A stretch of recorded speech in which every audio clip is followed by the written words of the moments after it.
What processes do we meet along the way as we progress along the Ascension pathway? I guess when we're looking at the Ascension pathway, one of the fundamental aspects is obviously the healing side. Often we get into the process of Ascension via having to heal ourselves. Often this is having to heal family imbalances, having to heal our childhood issues. Sometimes people get onto the Ascension pathway via counselling or self-analysis. Often there's many things in our childhood that we have to heal on the path to Ascension. Things like healing the extended family or family line we're looking at now as well in terms of Ascension. We're actually looking at now having to heal, if you like, our whole Earth history and what we've brought forward from our soul journey as well as our human personality all in one lifetime, which is quite a journey in itself, really. We're looking at healing the brain and the egoic dysfunctional brain, the fact that the brain has kind of run away with itself, and that higher self seems to be stepping in along our journey and helping to guide us, helping us to remember that we are more than the confines of the brain and the mind. And also we're having to heal the cellular memory. Carl Jung calls this the unconscious, the collective unconscious. So we're looking at healing also our memories as a global Earth community. And we're healing things to do with the feminine archetype, the mother, the male, and merging and combining that masculine and feminine into a balanced position inside ourselves. We're also healing and reconnecting parts of our DNA structure. So as we do that, we're kind of shedding all the skins of our Earth lifetimes and remembering all of our abilities and remembering gifts that we've had along the way. We're also reconnecting these DNA strands back to our original 12, as far as I'm aware, from when we first came to the Earth and the Earth Project. And when we do this, there's many things that can come up, and I think some of those things are that we can actually remember with ease different lifetimes. We're actually in a process of healing past what we call past lives, obviously with the understanding that we're moving out of linear time. And as we actually move out of linear time, this healing is having to be done in much more of a rapid movement in a much shorter space of time as time compacts. But actually, if we call them, past lives, we're actually thinking about healing all of our soul fragments and bringing them back to the now. It's okay just to interject there as well. Obviously, we hear the term linear time is coming to an end. Mm-hmm. How would we experience that?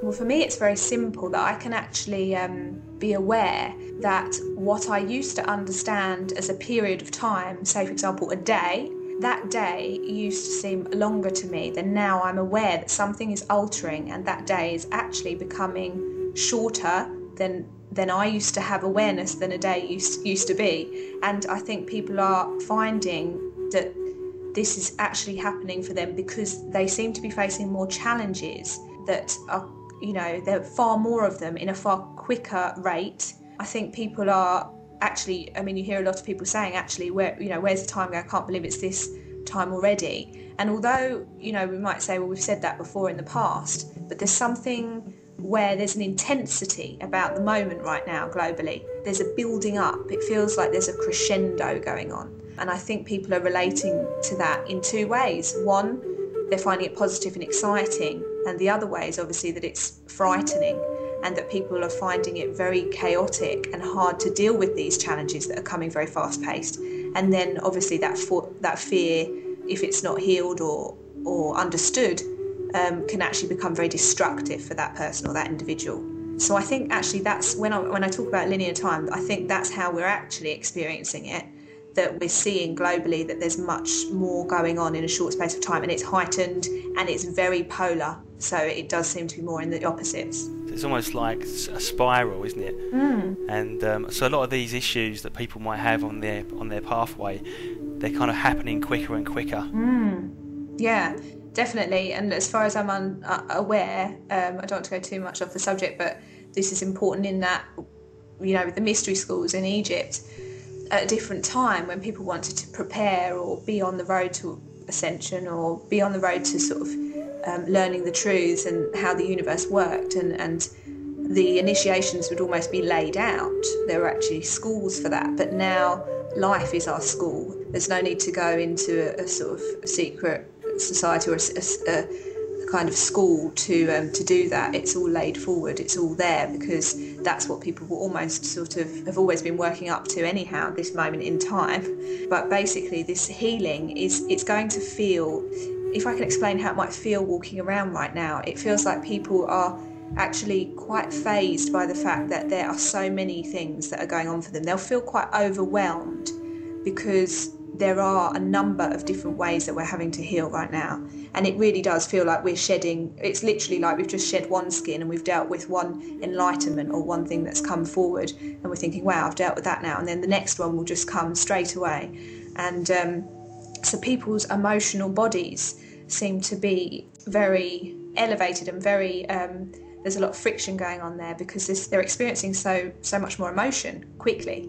This affects the mental processes and the mental subtle body, and so that's why we're starting to see, I feel, a rise in mental health. And I think people are, if they don't understand what's going on, and obviously there's many waves of light and many waves, cosmic waves, that are beaming down on us in order to help us actually with this ascension process. That can have, again, if the light is not held, dealt with, or moved into the body in a positive light, it can have an opposite effect, and it can actually feel for people like they are losing themselves, losing their mind, and losing grip with the 3D, the third dimensional reality, because in a sense that's what's happening for us, and it's meant to happen. And that's why knowledge, wisdom, and love is so needed for everybody, and those that aren't awakened right now, so they actually understand what's happening to them. So what can people do to let go of the outdated patterns that they have? Yeah, well, we're lucky in that obviously there's so many things available now in terms of complementary health. Also, you've got the psychotherapy route, you've got counselling, you've got many types of healing. I mean, it's very usual now to look on the internet and find any type of healing, energy healing, or different types of healing per se, or therapies.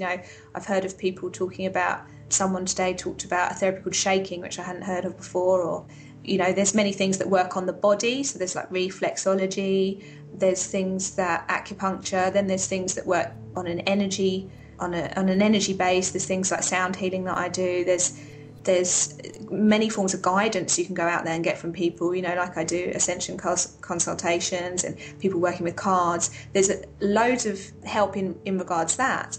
But I think also there's many books, there's so many self-help books now, there's so many books that are out there waiting for you to pick them up to have more information. There's many websites out there.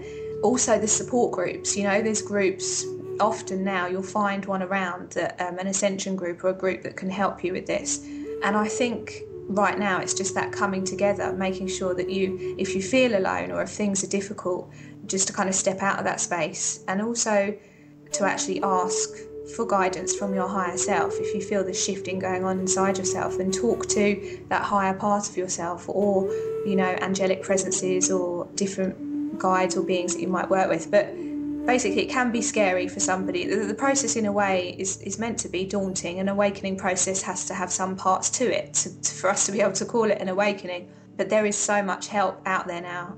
The other interesting thing is that as we move into this state of remembering that we're oneness, it actually becomes more and more, it feels, if you like, more and more unreal sometimes, that actually we start to see less of ourselves as individuals. So what I mean by this is, say for example, a lot of psychics that maybe practice out there, or counsellors, they probably realise there's this understanding that the clients you have are really pretty much a mirror of you. So for example, the people that come forward, it will be remarkable the amount of similarities you share, either in how you are, or they're dealing with this issue and you're dealing with that. Well, that's not only in the therapy room, that's actually happening with all our relationships in our life right now.